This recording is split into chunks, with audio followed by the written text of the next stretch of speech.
Hello, you all. This is Mahesh Kumar, and I once again welcome you back to your own YouTube channel, that is Zenepex Education. In this video, we are going to study a poem, that is a photograph. Okay, this poem is composed by Charlotte Olson.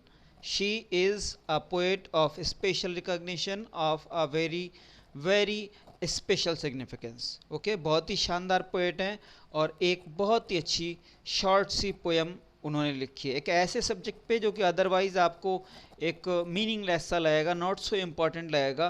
Okay, लेकिन poet ने बहुत ही अच्छी poem बनाई है ऐसे एक simple से subject पे भी. And the title is, the subject is a photograph. Okay, photograph, जिसमें कि वो अपने माँ के एक फ़ोटो को देखती है और उसी के बारे में उससे जुड़ी हुई उसके पहले की उसके बाद की कुछ इंसिडेंट्स को बताती है, जिक्र करती है उसका. ओके, तो चलिए शुरू करते हैं poem. The cardboard shows me how it was when the two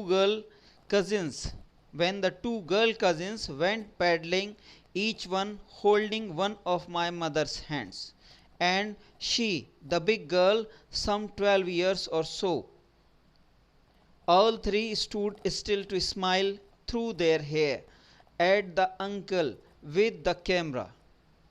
Okay, a sweet face, my mother's, that was before I was born, and the sea, which appears to have changed less, washed their terribly transient feet. Okay, तो poem में poet कहती हैं कि cardboard पर जो photo frame है, जो photo लगा है, okay, the cardboard shows me how it was when the two girl cousins went paddling. Okay, दो गर्ल कजिन्स जाती हैं पोएट की माँ के साथ पैडलिंग करने के लिए सी शोर पर. ओके, समुद्र के किनारे पैडलिंग करने के लिए जाती हैं और वहाँ पर जो उन्होंने फ़ोटो खिंचाया है वहाँ पर कई सीन यहाँ पे डिपिक्ट किया गया है. ओके, दोनों ही गर्ल कज़िन, एक लेफ्ट में है उसकी पोएट की मदर के और एक राइट में है, और दोनों ने ही हाथ पकड़ रखे हैं पोएट की मदर के. Okay, each one holding one of my mother's hands.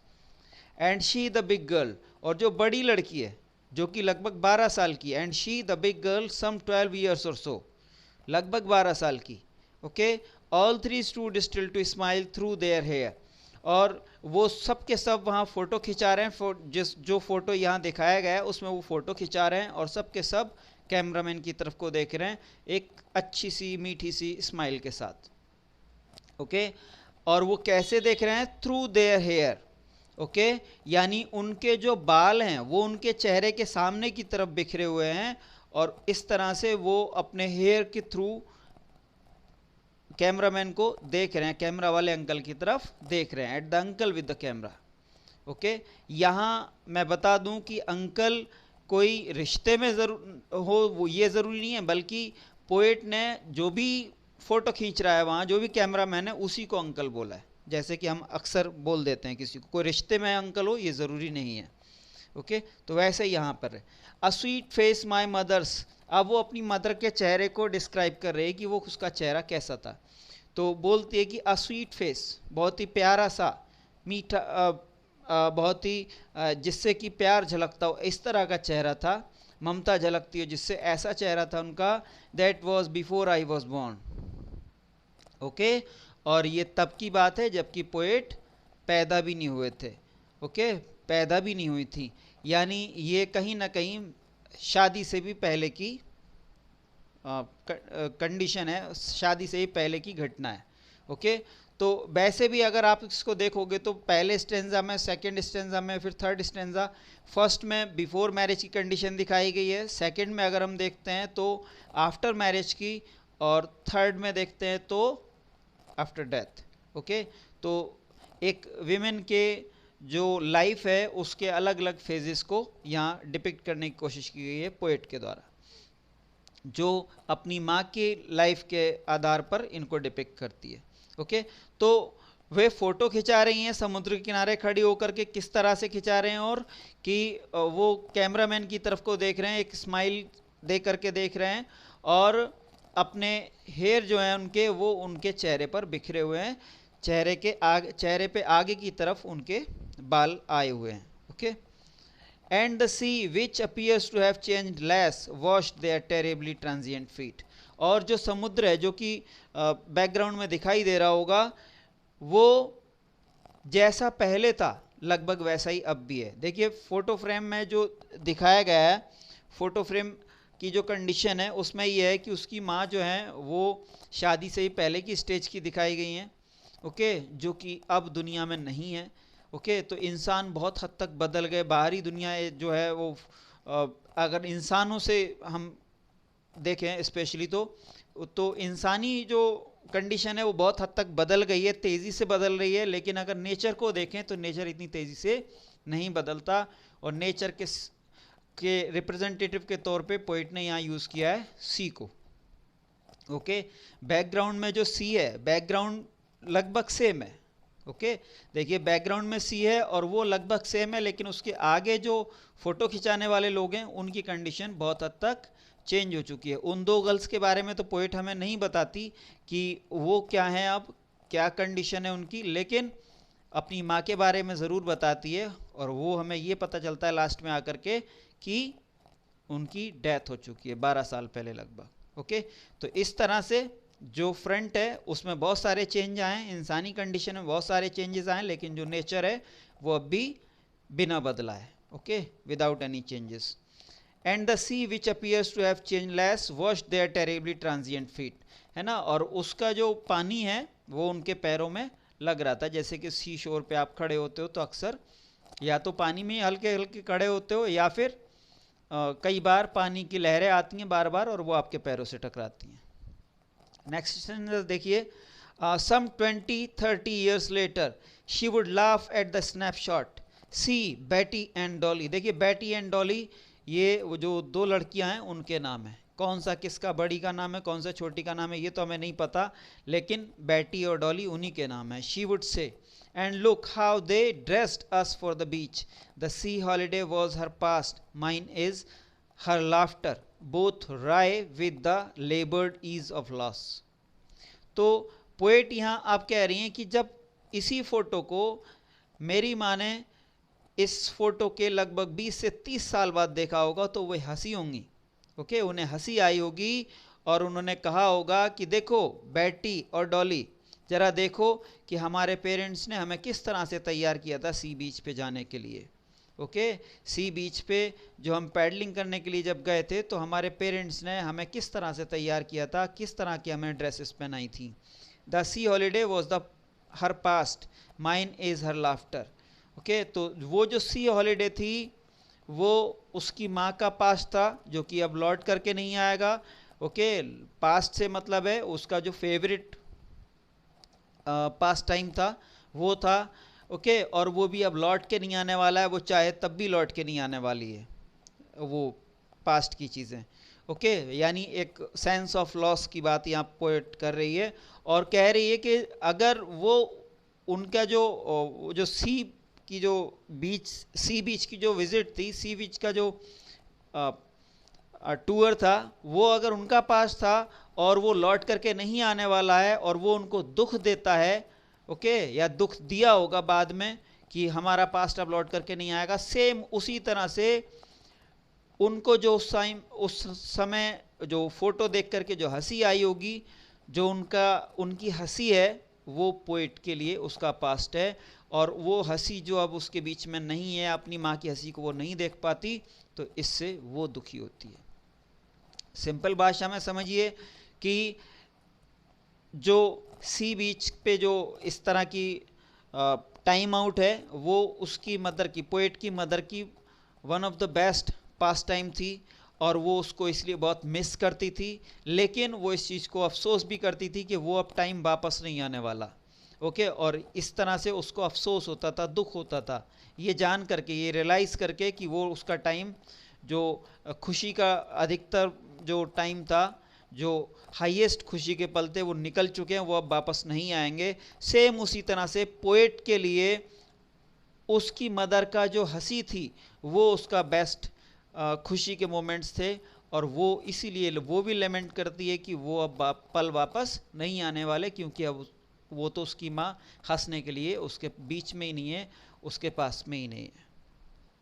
Okay, both wry with the laboured ease of loss. तो दोनों ही इस तरह से दुखी हैं।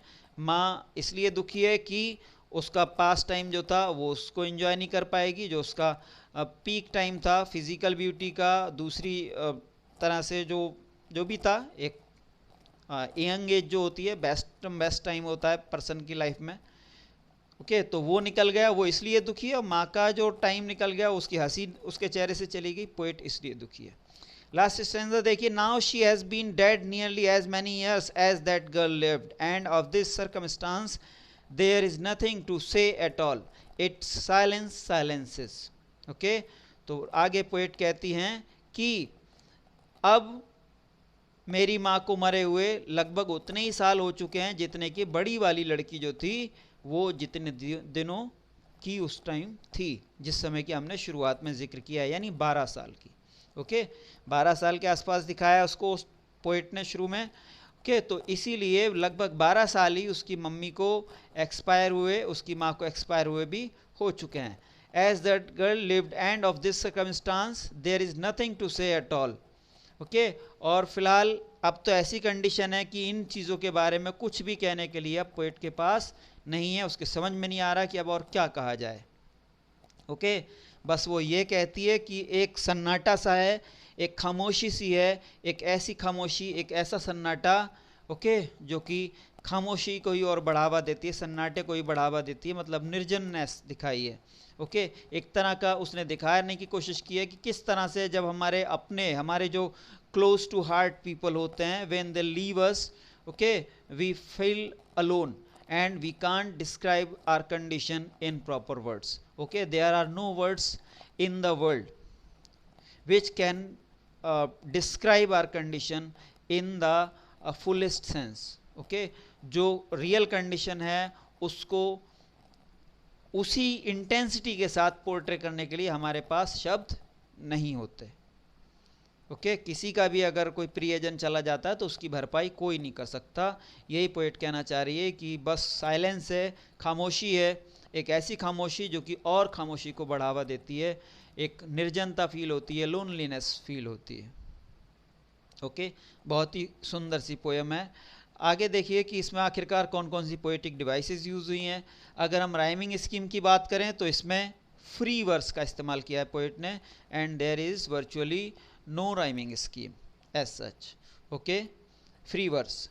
अगर हम पोएटिक डिवाइसेस की बात करें तो और फिगर्स ऑफ स्पीच को देखें तो फर्स्ट लाइन में ही, और वैसे भी कई जगह उसने इमेजरी का यूज़ किया है, ज़बरदस्त इमेजिनेशन का यूज़ किया है, और एक पिक्चर सी ड्रॉ करने की कोशिश की गई है।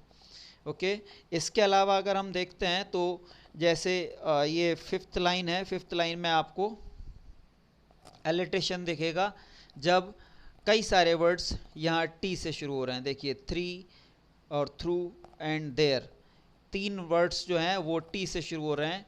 ऐसे ही 3 वर्ड्स लगातार जो हैं, स्टूड, स्टिल एंड स्माइल, ये आपके एस से शुरू हो रहे हैं, तो यहाँ पे एलिट्रेशन है, डबल एलिट्रेशन है एक तरह से। ऐसे ही फिर से एलिट्रेशन आपको माई मदर में मिलेगा, 2 वर्ड्स लगातार एम से शुरू हो रहे हैं, एम से स्टार्ट हो रहे हैं। लास्ट लाइन में फिर से आपको यही मिलेगा एलिट्रेशन, जब देयर टेरिटरी ट्रांजिएंट में टी बार बार रिपीट होता है। ओके, इसके अलावा ट्रांसफर्ड एपिथेट है यहाँ पर। ट्रांसफर एपिथेट जब washed their terribly transient feet, feet को टेरेबली ट्रांजिएंट दिया है, हालांकि यहाँ टेरेबली ट्रांजिएंट फीट नहीं है, बल्कि क्या दिखाया पोएट ने, ये दिखाया है कि जो वो लोग जब समुद्र किनारे घूमते हैं या कोई भी घूमता है तो क्या होता है कि उससे समुद्र की रेत में पैरों के निशान बन जाते हैं। ओके, लेकिन ये जो पैरों के निशान हैं, they are not very permanent और वेरी स्टेबल वंस। ओके, या तो खुद ही थोड़ी बहुत देर में रेत से ही ही वो या हवा के बहाव से ही वो ख़त्म हो जाएंगे, और नहीं तो एक सिंगल अगर पानी की लहर आ गई तो उसके साथ ही वो पूरी तरह से ख़त्म हो जाएंगे। तो ट्रांजिएंट फीट नहीं है, बल्कि क्या है ट्रांजिएंट? ट्रांजिएंट जो फीट मार्क्स हैं वो हैं। Okay, transient means anything which is very short lived. Okay, बहुत कम समय तक रहने वाली कोई चीज़ ट्रांजिएंट। तो ट्रांजिएंट फीट नहीं है, बल्कि ट्रांजिएंट जो है फीट के निशान है, पैरों के निशान है। ओके, इसलिए यहाँ पे ट्रांसफर्ड एपिथेटिक, क्योंकि जो निशानों को कहना चाहिए था उसने पैरों को कहा है। ओके, ऐसे अगर सेकंड स्टेंजा को हम देखें तो सेकंड स्टेंजा में यहाँ 20-30 में फिर से एलिट्रेशन है, ऐसे शी वुड से में फिर से एलिट्रेशन आता है। और अगर इसकी लास्ट लाइन को देखते हैं आप, लेबर्ड के ईज ऑफ लॉस में आपको ऑक्सीमोरन मिलेगा। ओके, ऑक्सीमोरन जहाँ दो वर्चुअली अपोजिट वर्ड्स का यूज़ किया जाता है। Okay, oxymoron. ऐसे ही लास्ट लाइन को अगर आप देखेंगे तो यहाँ पर्सोनिफिकेशन मिलेगा, एलिट्रेशन भी है। साइलेंस, साइलेंस में एस रिपीट हो रहा है, एलिट्रेशन है। ऐसे ही पर्सोनिफिकेशन है, क्योंकि साइलेंस को साइलेंस करते हुए दिखाया गया है, साइलेंस को लिविंग बीइंग की तरह से रिप्रेजेंट करने की कोशिश की गई है। ओके, तो ये थी हमारी पोयम अ फोटोग्राफ। कोशिश की थी कि एक बहुत ही अंडरस्टैंडेबल वे में, बहुत ही इजी टू अंडरस्टैंड वे में पोयम को एक्सप्लेन किया जाए। ओके, और उम्मीद करते हैं कि आपको पोयम पसंद आएगी, आपको समझ आएगा। अगर ऐसा है तो हमारे चैनल को लाइक सब्सक्राइब करना ना भूलें। मिलते हैं अपने नेक्स्ट वीडियो में। Till then keep studying, keep learning and keep growing.